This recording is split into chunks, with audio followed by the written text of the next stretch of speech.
Mkuu wa nchi anasimama kwenye podium na kusema utekaji ni drama. This level of arrogance ni mpya kwenye uongozi huu. Hatujazoea. Kulikuwa kuna pretense kwenye regimes zilizopita. Kulikuwa kuna pretense fulani, hata kama serikali ndio ilikuwa inashiriki katika kufanya ushenzi, ilikuwa bado ipo accountable kwa umma, kiasi kwamba ilikuwa inapima maneno yake, ilikuwa inapima kile inachokiongea mbele ya umma, ilikuwa inatambua kwamba ina wajibu fulani mbele ya umma. Lakini sasa hivi mtu kama Mzee Ali Kibao anachukuliwa mchana kweupe na polisi wa serikali, anaondoshwa kwenye basi, anaenda anauawa, kisha mwili wake unatupwa ukiwa umwagiwa acid na kila kitu. Alafu wakati huo huo rais wa nchi, comforter in chief, anasimama na kusema yani amekufa mtu mmoja tu, mnapiga kelele azifu wamekufa watu sijui wangapi. This level of arrogance ni mpya kwenye kipindi hiki. Sio kawaida. Katika kipindi ambacho watu wanalilia political reforms, wanalilia electoral reforms, wanasema kabisa ushenzi uliofanyika sio jambo la kawaida, hatutauvumilia, tutatoka fronti kupingana na ushenzi. Kipindi cha uchaguzi, kipindi hicho ambacho ndio cha uchaguzi, rais wa nchi anamkamata mpinzani wake wa juu kabisa na kumpakazia kesi ya uhaini, kisha anamweka ndani. Mpinzani wa chama kinachofuata anampakazia mavitu ya ajabu, anamuondoka kinyang'anyiro, kisha anatumia trillions of taxpayers money kwenye taifa maskini kabisa kuratibu igizo la wazi kabisa la uchaguzi. Baadaye anasimama anajitangaza kwamba ameshinda kwa 98%. This level of arrogance ni mpya kwenye regime hii. Igizo la uchaguzi linafanyika, watu wanatoka kudemonstrate. Kwanza watu wanaanza kabisa kutoa ultimatum, jamani tutatoka kuandamana. Tutatoka kuandamana kupinga ushenzi wa serikali. Tutatoka kuandamana kupinga ili igizo linaloitwa la uchaguzi. Watu wanatoa ultimatum hii, kisha rais wa nchi anasimama, badala atumie hata ile lugha ya kiuongozi ya kuwaleta watu pamoja, ya kusema kwamba isi tujaribu kuavoid ili jambo linaweza likaleta machafuko kwenye nchi, anasimama anafanya chest thumping na kusema kwamba mimi ndo amri jeshi mkuu, hapata kuwa na nywinywi wala nywenye. You know, this level of arrogance is new. Hatujazoea kuona arrogance ya aina hii kutoka kwenye uongozi wa juu kabisa wa nchi. For 3 consecutive days watu wanaandamana, wanachoma vitu, wafanya nini, wamejaa kila mahali. Hakuna statement yoyote ya kiongozi mkuu wa nchi. Hakuna. Alafu 3 days later anaibuka from nowhere na kujitangaza kwamba yeye ni mshindi wa uchaguzi. This level of arrogance is new. Hii arrogance ni ya hali ya juu kabisa. Wakuu wa mikoa wanasimama na kutoa vitisho, sijui tuna mbwa, sijui tuna jeshi, sijui tutaua watu, sijui tutaumiza watu. How can you act this arrogantly? Taifa ambalo lina umma wa watu milioni 67, una askari 50,000 tu. How can you be this arrogant?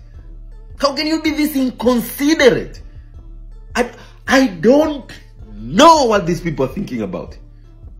Trust me, hii tabia, hii arrogance inapeleka watu kwenye radicalism. Hii tabia, watu wanasimama, wanalalamikia utendaji wa kishenzi wa serikali, wanalalamikia upumbavu unaofanywa na serikali, wanalalamikia ukatili unaofanywa na serikali. Kisha rais wa nchi anatumia coercive apparatuses kama jeshi la polisi, jeshi la kulinda nchi na kadhalika, kwenda kuwanyakua mtu mmoja mmoja wale wanaolalamika, aidha kuwaua, kuwapoteza, kuwasukuma jela openly. Unajua kuna ile hali ya kufanya katika kificho, ya kusema kwa I say angalau niwe na hofu na umma, hao watu wanaweza waka respond negatively nikaharibu nchi, basi niwe nafanya kwa siri.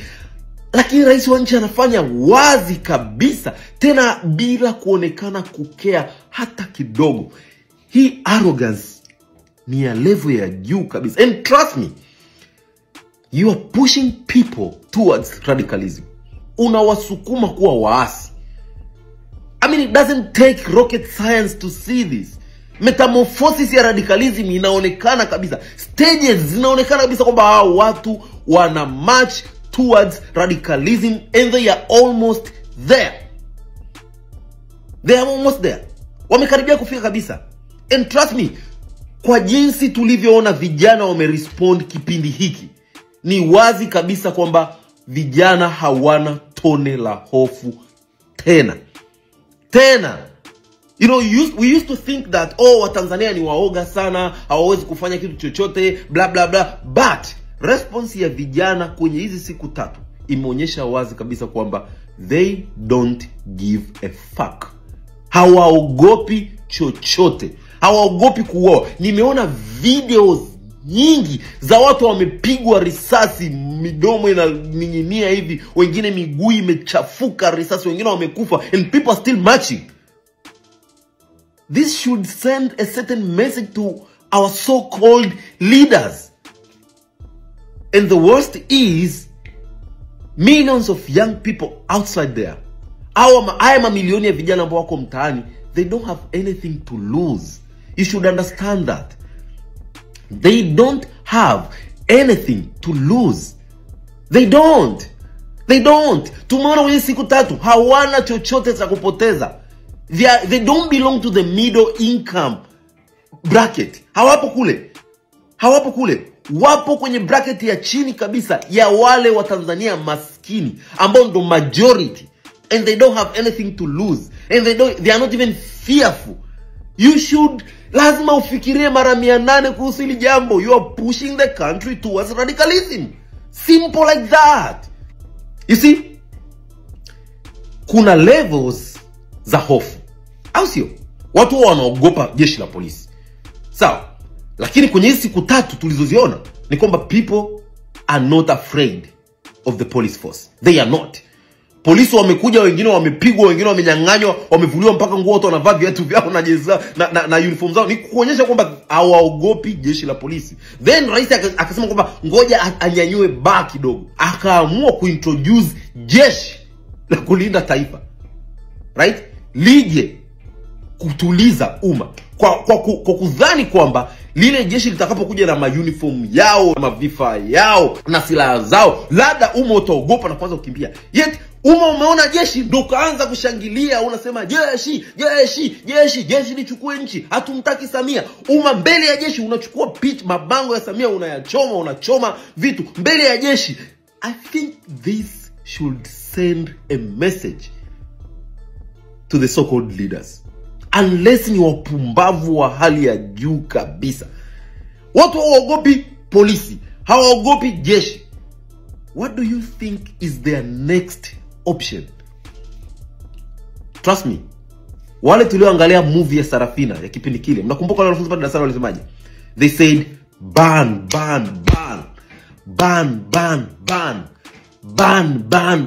And then they marched outside and started to ban everything on their way. Uko ndiko tunakoelekea. You have already pushed people to the limit. And their next response is resist. Us. They'll be doing that. Wataingia porini. Hawatabeba bunduki, lakini watabeba rungu, watabeba mapanga, watabeba chupa zilizojaa petroli. Wataanza kuzunguka kwenye majengo ya serikali, wataanza kuvizia viongozi, wataanza kwenda kwenye mikutano, wataanza kukamata mmoja na kuua. You won't be able to contain them, unfortunately. Now, mtatumisinterpret kwa kusema kwamba ninyi sio wazalendo, hampendi nchi, mnataka kuchochea vurugu bla bla bla. Lakini uhalisia ni kwamba you guys don't seem to love our country any time bit. Ninyi ndio mnaolisukuma taifa kwenda kwenye uchafu wa hali ya juu. And trust me, tupo karibu kuliko mnavyowaza. Hizi siku 3 zimeonyesha introduction tu. And the reality is, we are on the verge. Tupo pale kabisa, tumeshasimama hivi. Stop being arrogant. Stop being arrogant. Stop oppressing people. If you truly care about the nation, if you truly care about kesho ya taifa, start behaving. Hizi siku 3 zimeonyesha kitu cha tofauti sana. I swear to the living God, soon watu wataanza kujitoa mhanga. Soon watu wataanza kuwa waasi. Soon watu wataanza kuopt means za kukataa kutawaliwa na washenzi. And trust me, you won't like it. Now, wanasemaga asiyesikia la mkuu huvunjika guu. We said. Tukumbushe tu ule mstari wa Biblia kutoka kwenye kitabu cha Mithali, nadhani ni 18 mstari wa 16 au 16 mstari wa 18, ambao unasema kiburi utangulia maangamizi. Good luck.